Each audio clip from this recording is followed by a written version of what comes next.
But of course, they should leave the mural and explain the mural to the children. I mean, why try to hide the reality of our history, which is a terrible one? You know, I mean, if you want to really educate people, leave the stuff and then teach them what it means. You know, I mean, I think that this feeling that everybody is now so tenderhearted that they can't bear to know their history is ridiculous. You know, I mean, I've been able to encounter my own, both the Native American and the African and the European, and it didn't kill me. You know, it made me look at them and understand what happened, some of what happened. So I think it's just very ignorant and backward to think that you can erase history, erase reality by destroying art. How are you going to do that? I mean, if it really is art and not just, some scrawling. Well, I bet there are about 3 Native Americans in the whole school. My daughter went to that school. There were no Native Americans there. And who else are they thinking will be complaining? African Americans? Teach them what it means. Teach them that it's... Do you know that on his deathbed, George Washington was still trying to capture a runaway slave woman? On his deathbed. And then after he died, Martha continued trying to catch this woman. That's the reality. That's who these people were. That's our history. Get with it. I mean, look at it. And if you cover things up, the danger is that you will end up in the same place again, and you won't even recognize it. And, here's such a perfect opportunity to teach history. Oh, my goodness, Howard Zinn would just have a ball, and I would be right there with him, and we would be saying, yeah, look at this. This is what this means. And think about the artists who did this work during the WPA, when actually artists could do such things. I mean, how amazing. There's just so much there. It's so rich.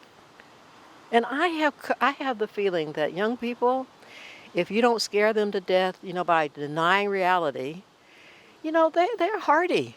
I mean, they can learn and not be, daunted. I mean, they may be temporarily daunted because who isn't? The history is so terrible. But you have to face it. This is the country. How are you going to change it if you don't face it? I rest my case.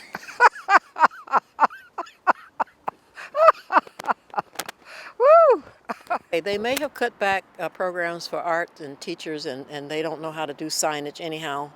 But signage, in fact, for all these murals, all these awful things, have someone write the actual history of what is going on so that the students, when they look at it, have some context for what they're seeing.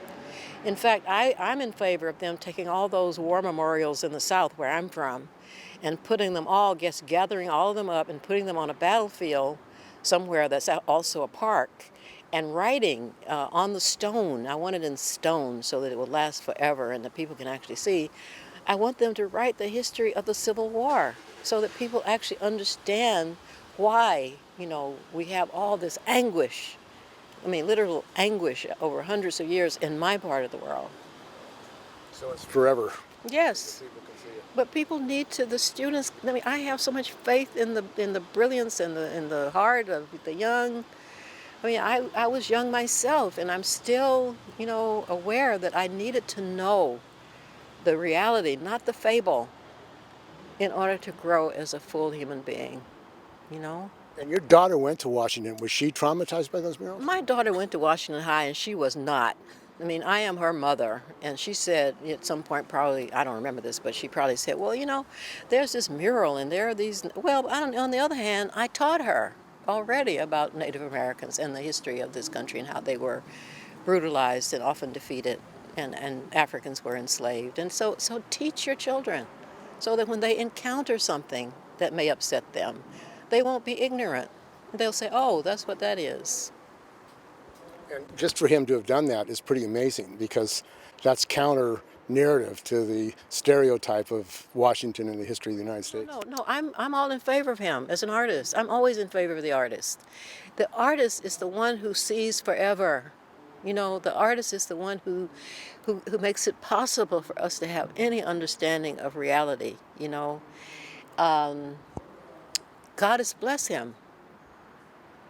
And to hold against him the fact that he was a communist is really just, You know, there are hardly any words, really. An artist is an artist. And if he is trying to show us something that is real, something that is heartful and that's soulful and is going to help us, you know, what a gift. Peace, peace, and welcome. We're glad you're here. This is the regular meeting of the Board of Education of the San Francisco Unified School District. Tonight is June 25th, 2019. I'd like to start this meeting in honor of Alice Walker, who said, "The most common way people give up their power is by thinking they don't have any."